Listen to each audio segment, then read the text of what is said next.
Hello and welcome. I'm Tracy Pa with the Midday News. The Bank of Papua New Guinea confirmed that the newly launched 100 kina banknote began reaching commercial banks, with the public expected to access the new currency from today. Bank officials addressed media questions in Port Moresby, providing clarity on circulations, security features and nationwide access following the official launch. At a press conference in Port Moresby, Bank of Papua New Guinea Assistant Governor for Currency Services and Branch Operations, Ron Seka, said the new 100 kina banknote featuring the late Sir Julius Chen was a permanent design and not a commemorative issue. He explained that the new design circulated alongside earlier 100 kina versions include the original 2005 issue and the resized 2018 note, all of which remain legal tender. Mr. Seka said limited stocks have already been released to commercial banks, with wider supply expected by the end of the month. He also confirmed that banks were reconfiguring ATMs and deposit machines to accept the new note. Note Printing Australia Chief Executive Officer Malcolm McDowell said the new polymer bank note carried advanced security features comparable to some of the most secure currencies in the world. The Bank of Papua New Guinea said distribution to rural and remote areas would continue through regional branches and commercial banks to ensure equal access nationwide. The new 100 kina banknote entered circulation as PNG moved into its 51st year, carrying both economic value and national history. Kamala Guare, TV1 News. As Papua New Guinea marked the launch of the new 100 kina banknote, the son of late Sir Julius Chen shared a deeply personal reflection on his father's life, service and legacy. Speaking at the official ceremony in Port Moresby, Toya Chen described the occasion as historic and deeply symbolic for both his family and the nation.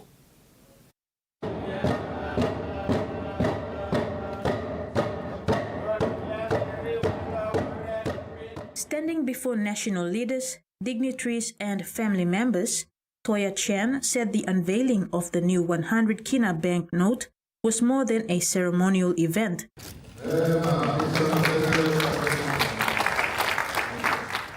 But a representation of lasting national tribute to a leader who helped shape Papua New Guinea's political and economic foundations. He reminded the audience that Sir Julius Chen launched the kina and toya on 19th April 1975 as the country prepared for independence, earning him recognition as the father of the national currency. Chen said while his father was widely known as a statesman and nation builder, to his family, he was also a disciplined and principled father who loved the country deeply. As the nation approaches the first anniversary of Sir J's passing, Toya Chen said the new 100 kina banknote would carry his father's values into the future, serving as a lasting reminder of leadership, courage and belief in PNG and its people. Kamala Guare, TV1 News. Outgoing Minister for Police Peter Shemalili Jr. and incoming Minister Sir John Pundari confirmed an orderly and constructive transition of the police portfolio during the handover and takeover ceremony at the police headquarters in Port Moresby yesterday. At the handover takeover ceremony of the Minister for Police portfolio in Port Moresby, Sir John Pundari and Peter Shemalili Jr. acknowledged that the period from 2023 to 2025 was marked by significant law and order and national security challenges. During this time, policing operations were stabilized, capacity strengthened, and governance reforms progressed. The former minister said the focus of the outgoing period was on restoring stability, strengthening police capability, and laying the foundations for long-term reform. We're all a team, and so we will lean on each other. So whilst we're independent, we're also interdependent with all our experiences. So you have my 100% support. Sir John said he looks forward to building on this work with a focus on professionalism, discipline, community safety, and addressing long-term infrastructure and capacity needs. I come in to be minister, to be a leader, knowing that I have the challenge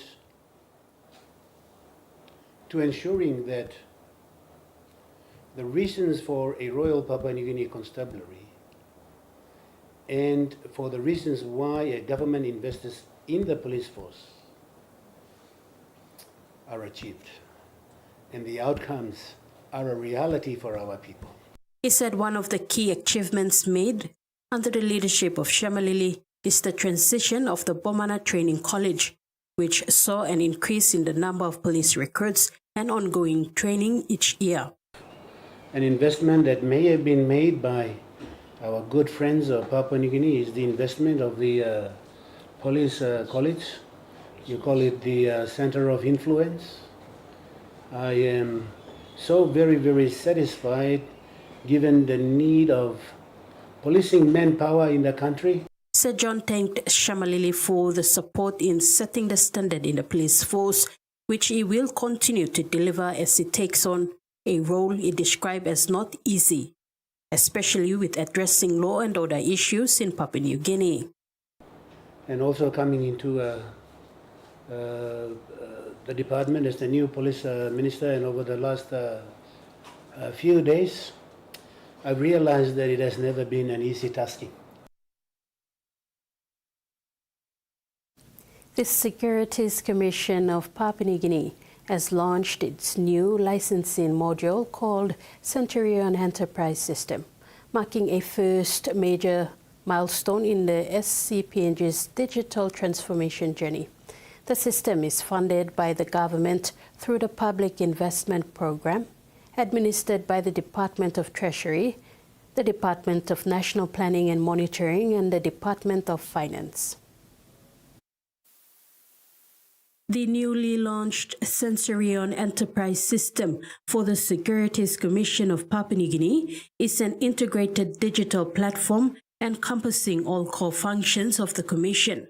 The core licensing module now establishes a secure and scalable foundation to support future system enhancements, including additional modules, advanced data analytics, and regulatory reforms aimed at strengthening market integrity and investor protection. SCPNG will operate as a fully digitalized government regulatory agency, strengthening efficiency, transparency, and regulatory effectiveness across PNG's digital markets. Acting CEO James Joshua said the system was developed in 2023 as a strategic objective in modernizing regulatory processes and enhancing market oversight through technology. A significant milestone in the Securities Commission's digital transformation and institutional strengthening journey. It has demonstrated our commitment to modernize how we regulate, how we supervise and support the development of Papua New Guinea's capital market within the PNG's financial ecosystem. Joshua said the system enhances operational efficiency in licensing process while rearing manual processes and improving turnaround times. It contains a central data depository for all license holders. Accountability, risk management. The system provides better data, improve oversight, enhance supervisory capability, enabling the Commission to be more effective and monitor market participants. The system is funded by the government through the Public Investment Program administered by the Department of Treasury, the Department of National Planning and Monitoring, and the Department of Finance. Speaking on behalf of the government, Minister for International Trade and Investment, Richard Maru, said the launching of the system signifies the start of an important year of the capital market in the country. Extremely excited that we've arrived at this point. We are now moving from a paper-based licensing regime to a technology-based regime. And I think it's a very exciting step, not only for the Securities Commission, but for our country as well. To overseas news. A man charged with inciting hatred towards the Jewish community at an anti-immigration March for Australia event in Sydney has been denied bail. Police successfully argued he posed an ongoing risk to public safety.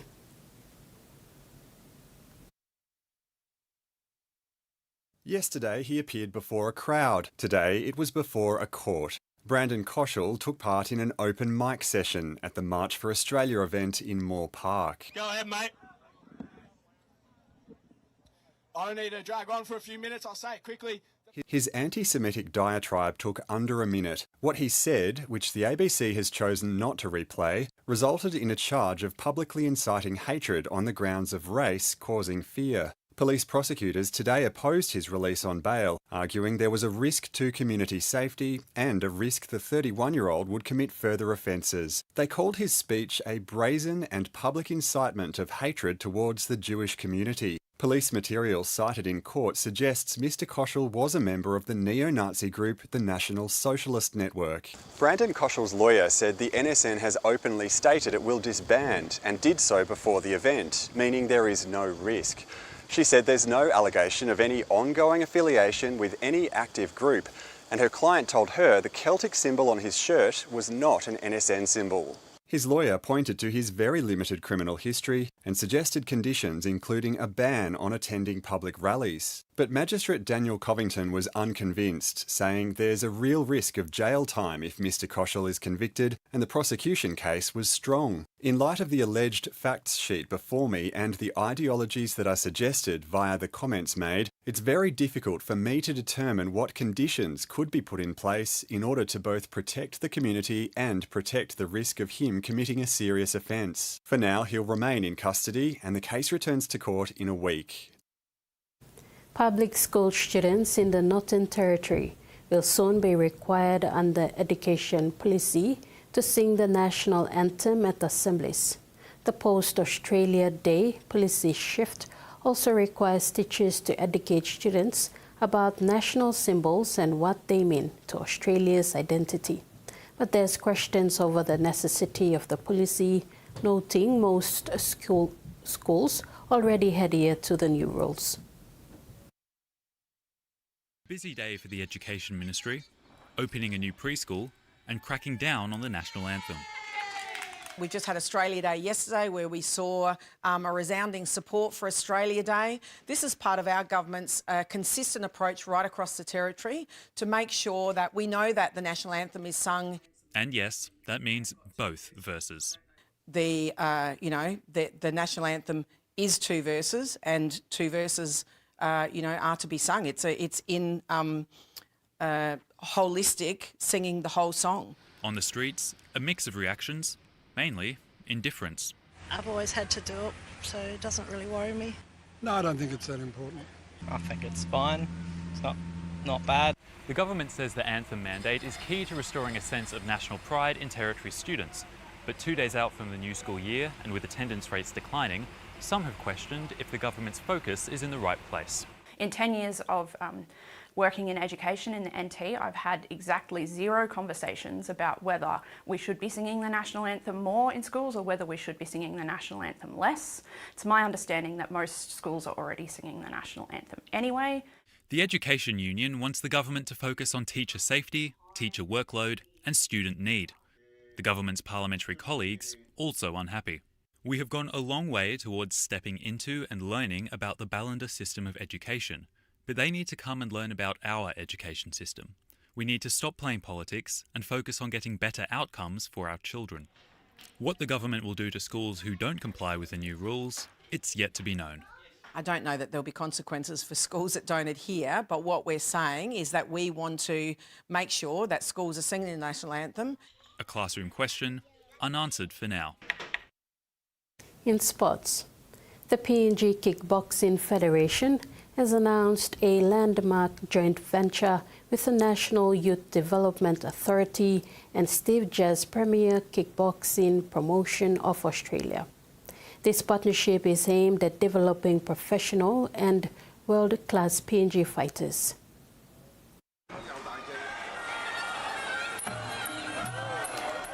When announcing the joint venture with National Youth Development Authority and Steve Jazz Premier Kickboxing Promotion, PNG Kickboxing Federation President Stanley Nadek said the partnership will see selected PNG athletes take up long-term high-performance training in Sydney, Australia, and participate in professional competition in kickboxing, pro boxing, and mixed martial arts.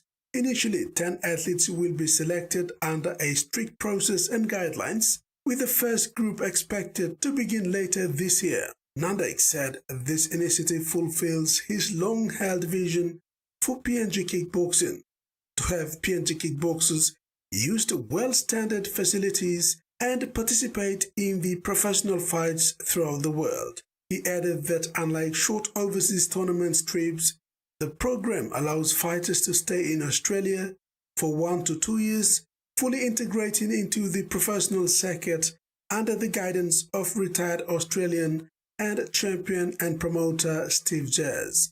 Nadek said the partnership opens the door for young Papua New Guineans to compete globally and succeed beyond the ring. Adding to this positive news, Steve Jazz told Nadek that some corporate sponsors have already committed to supporting PNG athletes and others, including providing part-time employment while they train. Meanwhile, the Youth Authority, following a Memorandum of Understanding signed in 2025, says the partnership is about providing real career pathways and supports nation building through youth development. Rex Litter, TV1 Sports. And that ends the midday news. Join us at 6 p.m. for the main bulletin. Bye for now.